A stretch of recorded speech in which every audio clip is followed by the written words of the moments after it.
ხელოვნება, კულტურა, სპორტი, განათლება, უცნობი და ნაცნობი ისტორიები, საინტერესო ადამიანები ჯვარის ხმაზე.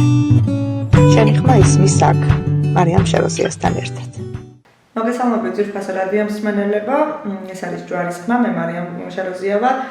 დღევანდელ გადაცემაში ვისაუბრებთ ისტორიაზე, რომელმაც გაუძლო ყველა საზღვარს, გაუძლო ენობრივ ბარიერს, გაუძლო ყველა სირთულეს და ტკივილს და გაგაცნობთ დედას, ქალს, რომელმაც ცხოვრებისეულ ყველა დაბრკოლებას ესე მეტად გადაუარა. დატოვა საზღვარიც კი ჩვენი ქვეყნის და დღეს საფრანგეთიდან გვერდება თავის ისტორიას ის თვითონ მოგვიყვება და მე უბრალოდ წარგიდგენთ შეიძლება ითქვას ყველაზე ძლიერ დედას, რომელიც ძალიან ბევრი ქალისთვის და ძალიან ბევრი დედისთვის ყოფილა მაგალითი. ელენე გაბუნია დღევანდელი გადაცემის სტუმარი. მოგესალმებით ელენე. მადლობა რომ გამონახეთ დრო და ხართ ჩვენი გადაცემის სტუმარი. მოგესალმებით. შორეული ემიგრაციიდან იტყოდა პირველ მოწვევისთვის და მადლობა იმისთვის, რომ მაქვს შესაძლებლობა გავიზიაროთ ასე ვთქვათ ჩემი გზა. მიუხედავად იმისა, რომ გაცნობიერებული მქონდა და ვიცოდი თუ რა რთული გზის გავლა მომიწევდა, აქ ჩამოსვლისთანავე ყველაფერმა გადააჭარბა მოლოდინს. ანუ ყველაფერი აღმოჩნდა იმაზე რთული, ვიდრე მეგონი. და იცით რა ხდება, რა მომენტია, ნებისმიერი ადამიანი, მოდი ესე ვიტყვი, საკუთარ ქვეყანაში რეალიზებული მეტნაკლებად მაინც არის. და როცა მიგიწევს უცხო ქვეყანაში არ აქვს მნიშვნელობა, რის გამო. აქ ზოგადად ადამიანები არიან ძირითადად ჯანმრთელობის პრობლემით, მაგრამ არიან სხვადასხვა კუთხითაც ჩამოსულები, ყოველს რა თქმა უნდა მისი ტვინთი და მისი რიგი პრობლემები აქვს, მაგრამ როცა ნებისმიერი პრობლემით ხარ ჩამოსული, ხდები რა მომენტია, აი შუაგულ ქალაქში რომ აღმოჩნდები და მილიონობით ადამიანი დადიოდეს, არ აქვს საერთოდ ვერ ხარ სრულიად მარტო და საკუთარ ქვეყანაში რეალიზებული ადამიანი სრულიად მარტო უცხო ქვეყანაში არავინ არ ხარ. შენი არავის არ ისმის, არც შენ გესმის მათი. უბრალოდ იცი რომ რა მომენტია, ქრონოლოგიურად მიუყვები, ეტაპობრივად მიუყვები ნაბიჯ-ნაბიჯ გზას, რომელიც უნდა გაიარო და როგორც უკვე აღნიშნე, არა მხოლოდ ჩემთვის, მე უბრალოდ ჩემ გზას ვყვები. ნებისმიერი აქ ჩამოსული ადამიანისთვის არის ურთული. უბრალოდ ეს შორიდან კიდე იმდენად არ ჩანდა და არ მერწმუნეთ. აი, რამდენჯერ მომისმენია, ძალიან ბევრი ისტორია მომისმენია და ყოველთვის საკუთარი თავი ამიღია, მაგალითად მე როგორ მომიქცევი. აი ვთქვათ ამ გზას გავდიოდი, ამ გზას გავდიოდი. როგორ ვიქნებოდი მე? ვიცი რა არის, აი თურმე ამის წარმოდგენაც შეუძლებელია. როცა ჩამოვედი, ზუსტად როგორი რეაქცია მქონდა, იცი, რომ ელენი სადახარ. მაგრამ ზუსტად ვიცოდი, რომ არ დაუბრუნდებოდი, რადგან მე ვიბრძოდი გადარჩენისთვის და მე არ შემეძლო ფიზიკურად, მორალურად, აქ არ იყო ჩემთვის საუბარი, მე საკუთარი თქმი 15 წლის წინ დავივიწყე, ანუ არ არსებობდა ის ელენე, რაც თქვენთვის ვიყავი.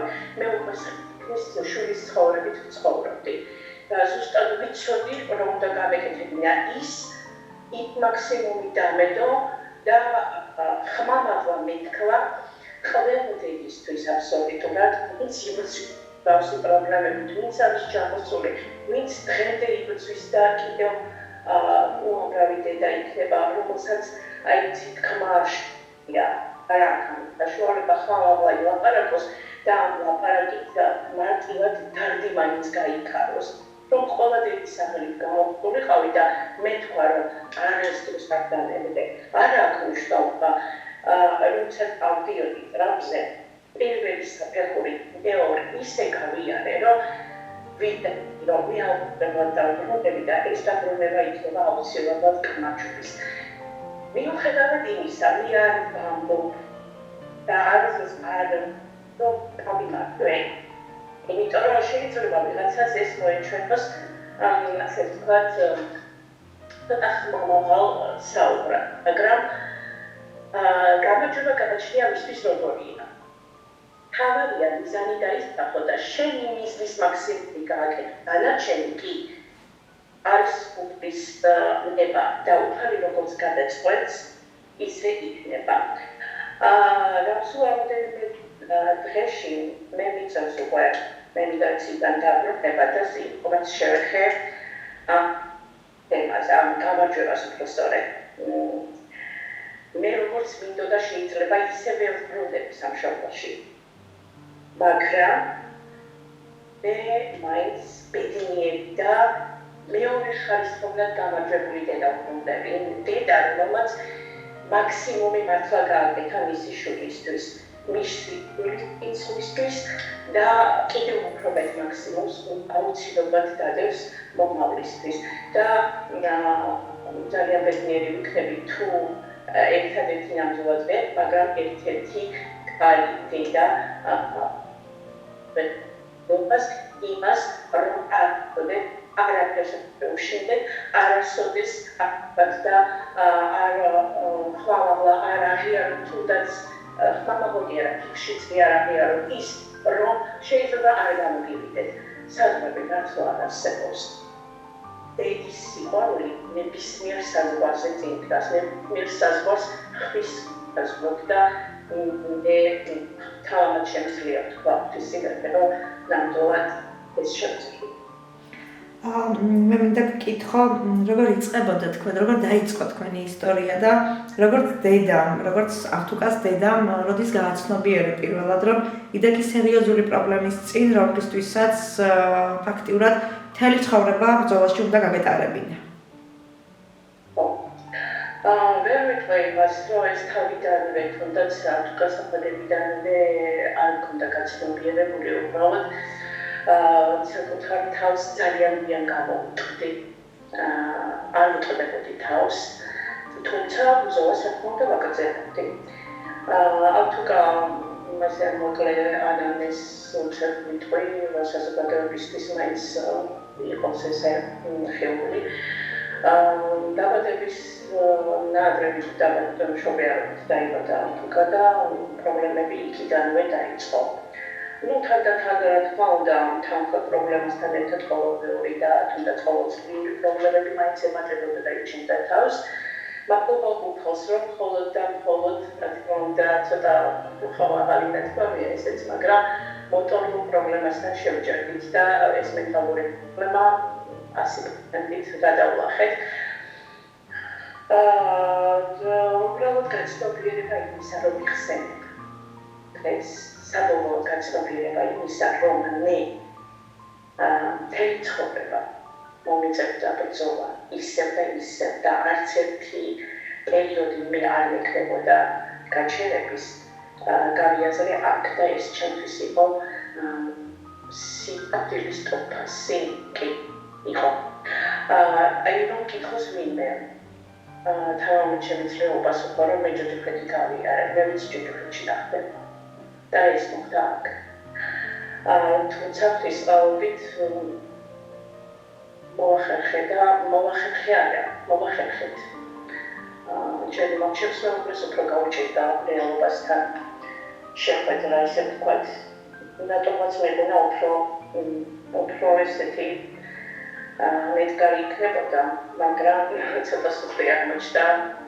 თუმცა ერთობლივად და ერთმანეთისთან დათქვებით მაინც შევძებით. თვალები გამოსწორებინა, რეალობისთვის და ეს მოდგომობით იმ გზას, რომელსაც უკვე გავდივართ.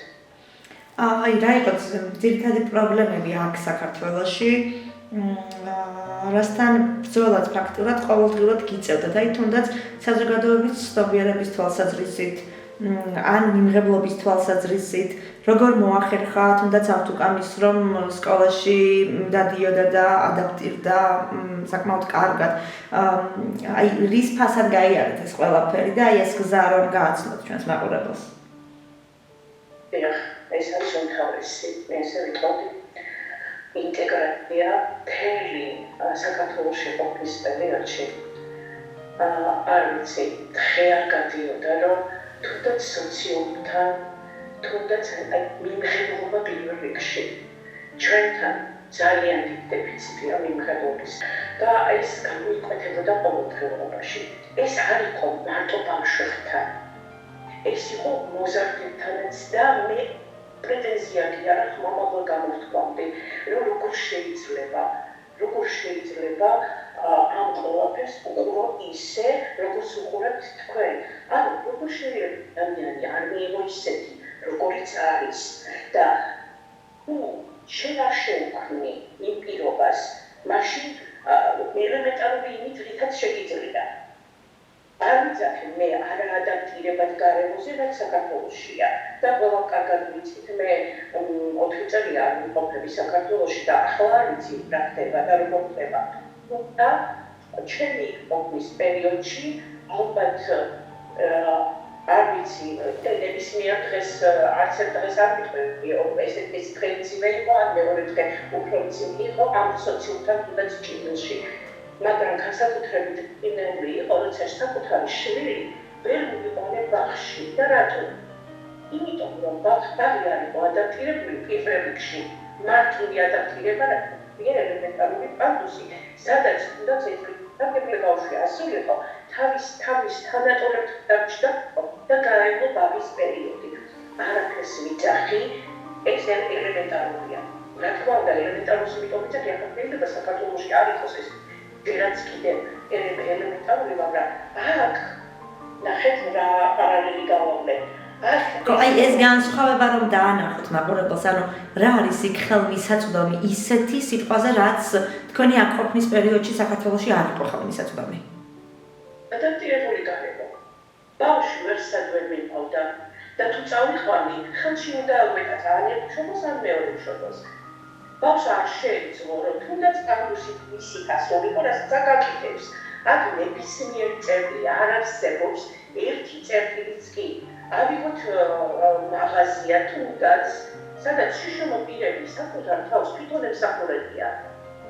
ავიღოთ ნებისმიერი დაწესებულება იქნება კერძო თუ საჯარობით უმეტეს. არ არსებობს წერტილი, სადაც არ არის ადაპტირებული. ანუ ნახეთ რა ხდება, აქ შიშომო პირი თავს არ ძლებს გარეგულად. აქ შიშომო პირი ვერ აცნობიერებს იმას, რომ განსხვავებულია მისივე ასაკის ან თუნდაც მასზე უფრო არ ამუშავება საკუთრივ სხვას პირობებსთან. ვერა ამ ყველაფერს ვერ ხედავს. ანუ ის ნაკლი თუნდაც რასაც იგრძნობდა საქართველოში და სულ ისმქონდა რომ ბავშვებში ბავშვი გასულიყო და ვინმე საქმე თქვა თუნდაც ის რომ რატომ არ დაგიხარ. რატომ ვერ არა რატომ არ დაგიხარ და ვერაც მოგიერებდნენ იმას თუ რამდენად ტკინეული იყო ეს კითხვა ბავშვისთვის. არა სულ ბავშვისთვის, არამედ დედისთვის, რომელსაც ყოველ დღე კიდევ დღეში რამოდენიმეჯერ მეკითხებოდნენ და ისმოდა ერთი და იგივე კითხვა. საცოდავი ბავშვი, რატომ ვერ დადის? საცოდავი ელენე, შენ რა გხდებოდა ეს? რა გქონდა? აი ხვეწებდა. თავს მე არ ხდებოდა. ასეთ დიალოგს არ ვერ გაიგე. მე იცით მაგრამ მითხრა, როცა ჯერ კიდევ საქართველოსა და მოყოლოდა ეს ნაჩვენების საზოგადოების სიტყვები. როცა ლოგიკურია რეალობის წინაშე როცა და უკვე საბოლოო დიაგნოზი დაგვა ავტოკასტი რომ ავტოკასტის გაიბრიდა ლოგიკურია მე რა რეაქცია მექნებოდა. და პროფესორი თვითონ ნახეთ ახლა ჩვენთან კიდევ როგორ ხდება. აქ ჩდება და ესე სკამი და ის და ვთქვათ ეს მუშაობა რა ყველა იცია. მომიჩნდა თვითონ პროფესორი მომიჩნდა ძალიან გაუკვირდა ჩემი ესეთი რეაქცია და შესაბამისად მე მისი რეაქცია უფრო გავუკვირდა. უბრალოდ ადამიანი ადრე წამოდგა ფეხზე და მითხრა მე დღეს ვარ პროფესორი, რომელიც ემსახურება ჩემს საქმეს. ხოლმე ზეკ არავინ არ იცის ის რა მოხდა. მე თუ ხვალ არ ზეკ ეთოში ჩამჯექი ანუ რას ნიშნავს? ჩემთვის ცხოვრება დამთავრდა? და ვინც უფასული ვხდი, რომ რამაც შემაშრა, სრული სერიოზულობით ვიძახი, ვინაშე რომ იმდენად მტკიცე იყო მისგან ეს საუბარი და მის მოქმედები იმდენად შევიდა გონებაში. მოცავს დრამიც კი გავიშვა, უბრალოდ იცი რა მომენტში მთავარი თავიც კი და ესე ვთქვათ და უფრო სწორედ ჩვენის წინაშე რაღაც შევცვა, რომ მე ეს გავიფიქრე. და თუნდაც მე რაღაც ადამიანურმა სისტემამ ძლია. აი ეს არის განსხვავება ჩვენს ქვეყანასა და ამ ქვეყანას შორის.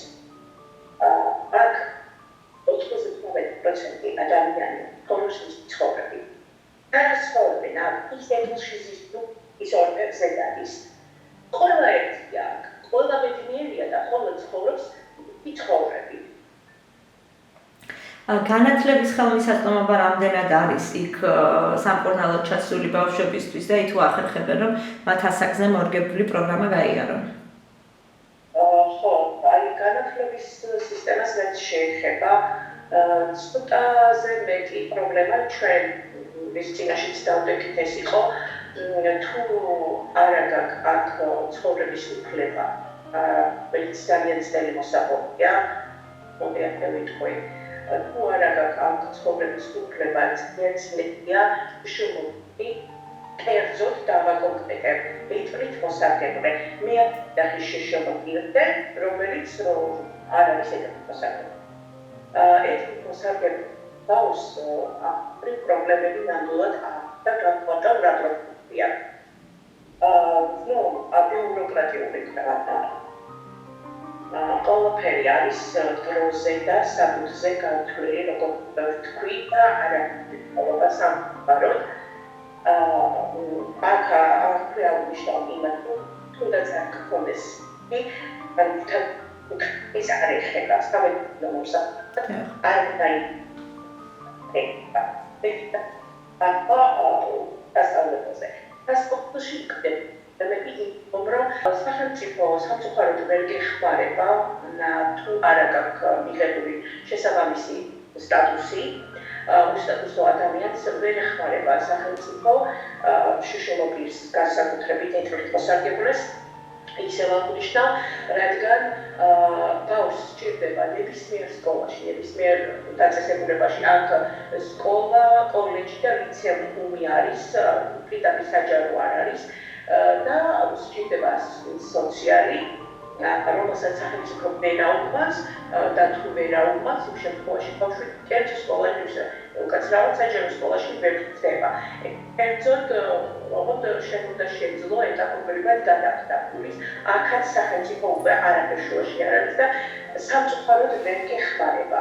და ერთ-ერთი ფაქტორი ჩვენი სამშობლოში დაბრუნებისა იყო სწორედ განათლება, იმიტომ რომ ავტოკასტის მტკივნეული იყო ის, რომ სკოლაში არ დადიოდა და ვერ დადიოდა.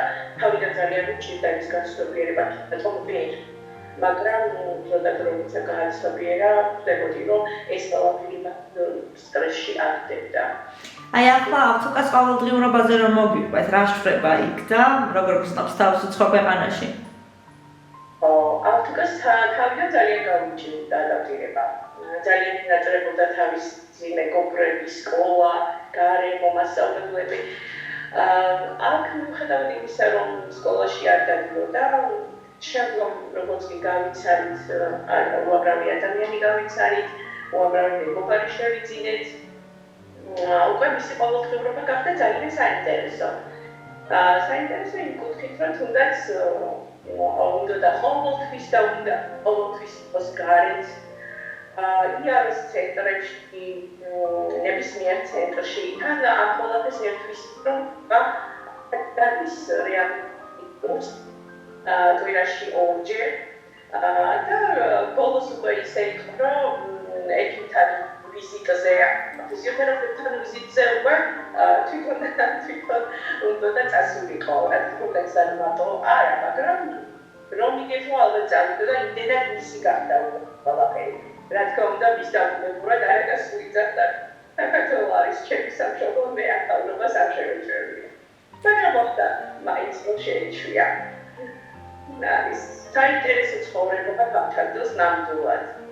არ მოსაწენი. იცით რა მაინტერესებს, აი როცა ყველაზე ესეთი მძიმე მომენტი დგება ხოლმე, რომ რაღაცა საკუთარ თავთან შეჭით მარტო და აანალიზებთ ამ ყველაფერს, აი რა არის ის ძირითადი ძალა, რასაც პოულობთ საკუთარ თავში და რა გაძლევთ ამ სტიმულს, რომ გააგრძელოთ და მომდევნო დღე უფრო საინტერესო იყოს ვიდრე დღევანდელი. კი, ადამიანური სისუსტე. ადამიანის როცა მეტევს. მე ის ძალიან დიდი სტიმული ჩემი შვილია. საკმარისიანად მისი ერთი ამოსუნთქვა გავიგო. ან წარმოვიდგინო, ხომ არის როცა ერთად არავად და მაშინ უფრო მარტო რჩები. რომ წარმოვიდგენ, თითისტოლა ბავშვმა რამხელა რაღაცას დაუწყო. მე ფიზიკურად და მორალურად არ მაქვს იმის უფლება, რომ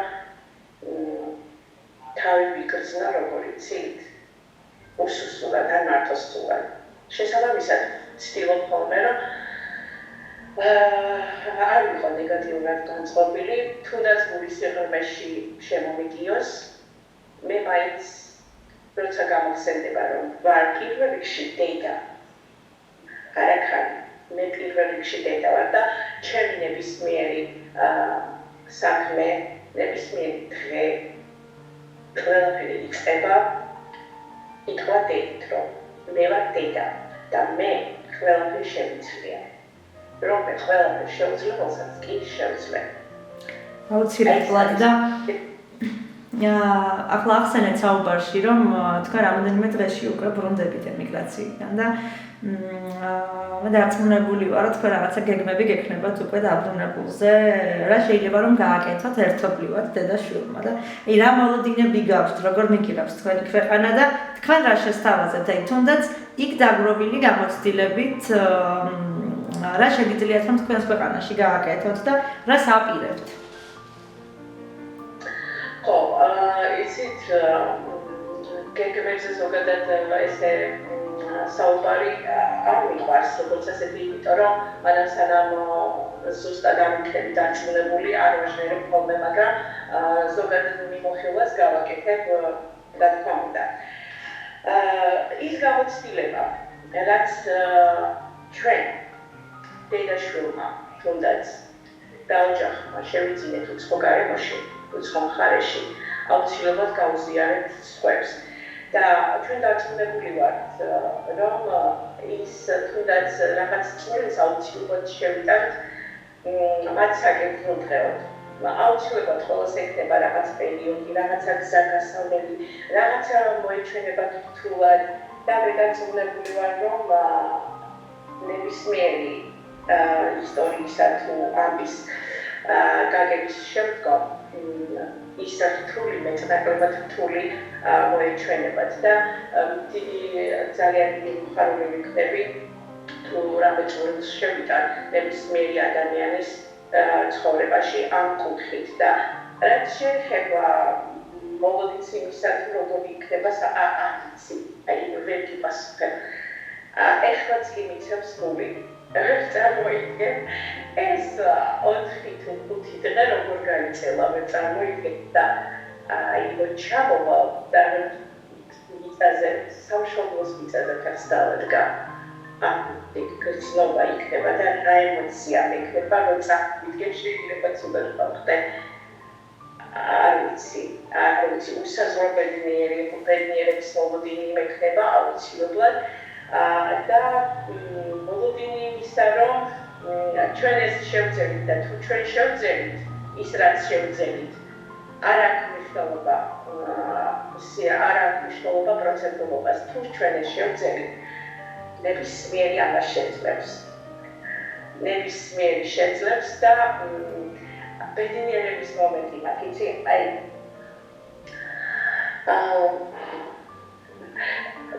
იცი, მიუხედავად იმისა, რომ სამშობლო ნებისმიერი ადამიანისთვის მაინც სამშობლოა, სადაც არ უნდა წახვიდე, არ აქვს მნიშვნელობა იქნება 1 წელი, 2 წელი თუ რამოდენიმე წელი. გინდა გიწევს, რომ მოერგო იქაურ სიტუაციას. და ეს ის მეორე ქვეყანა, სადაც იმყოფები, გინდოდეს, არ გინდოდეს, მაინც შენეული ხდება. ხდები? თავშობლას ვერ შევადარებ ვერაფერს. მაგრამ აქედან წასვლაც მიჭირ ძალიან. იმდენად შეგუებული ვარ, რომ ძალიან მიჭირს. ვარ ერთად შუა. რა თქმა უნდა, არჩევანის უფლება როცა მექნება და რომ მექნა გადავწყვიტე კიდევ უეჭველი სამშობლოს აირჩევ. თუმცა იმდენად შევისის ხორცე ეს ქვეყანაც, იმიტომ რომ მან გადამარჩინა. მან მე მეტად ძლიერი გამხადა ვიდრე ვიყავი. თავდაჯერებული გამხადა. ხდები? არ არსებობს წინაღობა, არ არსებობს ბარიერი, რომელსაც ვერ გადავლახავ. იმდენად თავდაჯერებულობას გმატებს ეს ქვეყანა და ამისთვის მთელი ჩემი ცხოვრება არ აქვს მნიშვნელობა, რომ რა სტატუსით მომიწევს, თუნდაც სუპრი სტატუსით რომ მომიწევს, ჩამოსვლა და დაწუნებული ვარ ასეც იქნება. ერთადერთი ყოველთვის ვიძახდი, რომ მე ვარ ძალიან პატრიოტი ადამიანი და რომ მქონდეს თქვა არჩევანის უფლება ნებისმიერ ქვეყანაში ცხოვრების ან სამშობლოში. მე 100%-იანი არჩევ სამშობლოში ცხოვრება. და შენს უკან კედელზე ფონიც ადასტურებს შენს სიტყვებს, სადაც ვხედავთ ჩვენ საქართველოს დროშას. კი, ნამდვილად სამშობლოს ვერაფერი ვერ შეიძლება, უბრალოდ იცით რა არის? მე არ მიყვარს უბადური ადამიანი და მე არ მიყვარს დაუნახაობა, ხო?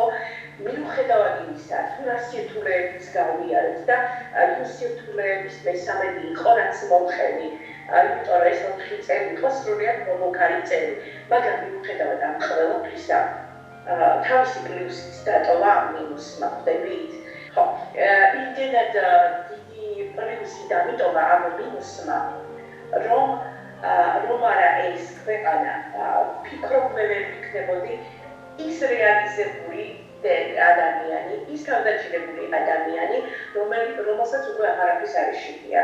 ამას ვიძახი მთელი 1000-ია, უფრო მეტი პროცენტით თუ არსებობს ნებისმიერი პროცენტული მაჩვენებლით ვიძახი, რომ ნების არ არსებობს არანაირი წინაღობა, არანაირი ბარიერი, რომელსაც ვერ გავუკლავდებით და ამისთვის უდიდესი მადლიერი ვარ ამ ქვეყნის. თქვენ თქვით ძალიან საინტერესო და ყურადსაღები ფრაზა, რომ თუ ჩვენ შევძელით, შეძლებს სხვაც და მე დარწმუნებული ვარ, რომ ჯერ კიდევ თქვენი საქართველოში ყოფნის პერიოდში ძალიან ბევრი ადამიანისთვის იყავით მაგალითი და სტიმული და ჯერა რომ ამ გადაცემის მერეს და მით უფრო თქვენი სამშობლოში დაბრუნების მერე თქვენს მაგალითზე ძალიან ბევრი ადამიანის, ძალიან ბევრი მოზარდის, ბევრი დედის და ოჯახის ცხოვრება შეიცვლება სასიკეთოდ და მადლობა ამ თავდადებისთვის, მადლობა ამ განწყობისთვის და მადლობა ქვეყნის სახელით, რომ ბოლოს მაინც პატრიოტებად დარჩით და უბრუნდებით საკუთარ მიწა-წყალს და ჩვენ გელოდებით მოუთმელად. მთელი თქვენი ქვეყანა და მე დარწმუნებული ვარ, რომ ავტოკლას მოლოდინში არიან მისი მასწავლებლები, მისი კლასელები და მოუთმელად ელოდებიან, როდის შეხვდებიან და ჩაიკრავენ ერთმანეთს გულში და კიდევ ერთხელ ძალიან დიდი მადლობა, რომ იყავით ჩვენი გადაცემის სტუმარი და თქვენი ემოცია, თქვენი შეხედულებები და გამოცდილება გავუზიარეთ ჩვენს მსმენელებს და მაყურებლებს ამ შემთხვევაში. Ბერგი ძალიან დიდი მადლობა თქვენ იმისთვის, რომ მომეცით შესაძლებლობა გამეზიარებინა თუნდაც რამოდენიმე წუთით ჩემი გამოცდილება თქვენთვის და გისურვებთ წარმატებას პირად საქმიანობაში. აუცილებლად შევხვდებით იქ, სადაც ჩვენ გველოდებიან. კიდევ ერთხელ მადლობა, მშვიდობიანი ფრენა, მშვიდობით დაბრუნება სამშობლოში და წარმატებები. ბედნიერად ჩვენს მაყურებლებს კი შევახსენებ, რომ ეს იყო ჯვარის ხმა. ჩვენი გადაცემის სტუმარი გახდათ ელენე გაბუნია. სხვაგვარად არ წარგადგენთ კიდევ ერთხელ დამშვიდობების დროსაც ავთუკას დედა და თქვენთვის სტუდიაში მარიამ შეროზია მუშაობდი. მომავალ შეხვედრამდე.